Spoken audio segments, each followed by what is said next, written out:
Hi folks, Archie Moreland at Archie Moreland Superstores in Sikeston and Dexter, Missouri. Let Jeff Williams rope a deal for you. If you've been looking for America's hottest selling SUV, the Chevrolet Equinox or the GMC Terrain with a 32 miles per gallon highway, we got them. 2 huge locations to serve you. That's Moreland Chevrolet Cadillac in Dexter and Archie Moreland Incorporated in Sikeston, Missouri. If Moreland's down on the back of your car, truck, or horse, you paid too much. Hello, and welcome back once again to the Statesman News Network as we close out another work week.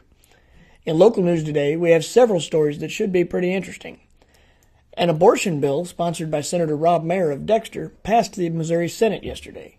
The bill, if it becomes law, will dramatically strengthen the state's abortion laws by requiring professional counseling, printed materials that show the development of the child, an opportunity to hear an ultrasound or see an ultrasound or hear the baby's heartbeat, and a 24-hour wait before the procedure. It's supposed to go to the Missouri House really soon, so we should know more on it in the near future.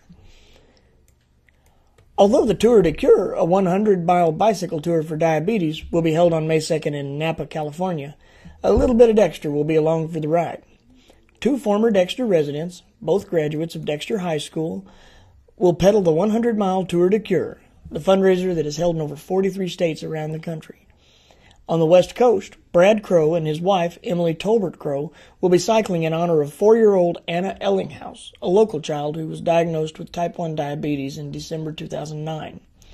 So make sure you check the rest of that story out. In another story, students in Connie Hiles' 4th grade class at Central Elementary learned some valuable lessons yesterday on Earth Day. The students combed the campuses of Central and Middle School, each armed with a paper bag for collecting trash. The youngsters studied prior to Earth Day the value of recycling and about helping our neighborhoods in becoming more eco-friendly. Pictures of the students at work and a full story can be found on page 1 of today's Statesman. For all of you history buffs in the area, something that might interest you this weekend is at the Fort D Historic Site in Cape Girardeau. In the spring, after a long cold winter, soldiers would drill to get ready for the coming military campaigns. At Fort D on Saturday, soldiers will be dusting off their equipment, firing the cannon, cleaning and firing their rifles, and practicing the rudiments of drilling. Civilian ladies will be demonstrating cast iron cookery techniques and will even be serving up some hot tea for visitors. The event is open to all ages and should be both an educational and historical experience.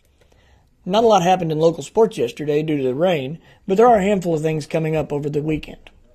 In track, both boys and girls will be participating in the New Madrid Invitational beginning today. You'll see more on that next week, I'm sure.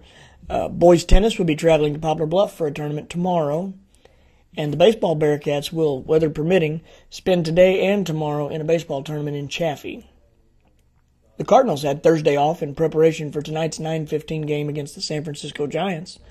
Newcomer pitcher Jaime Garcia will take the mound against Giants ace Tim Lincecum.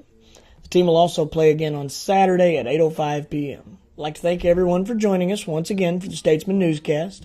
If you have any questions, comments, or submissions for our Reader Questions segment, email cknowles@dailystatesman.com or give me a buzz at 624-4545. Don't forget to pick up a copy of today's print edition for these stories you've heard and even more. And make sure you check back on Saturday morning for our weekend edition. On that note, we'll see you then.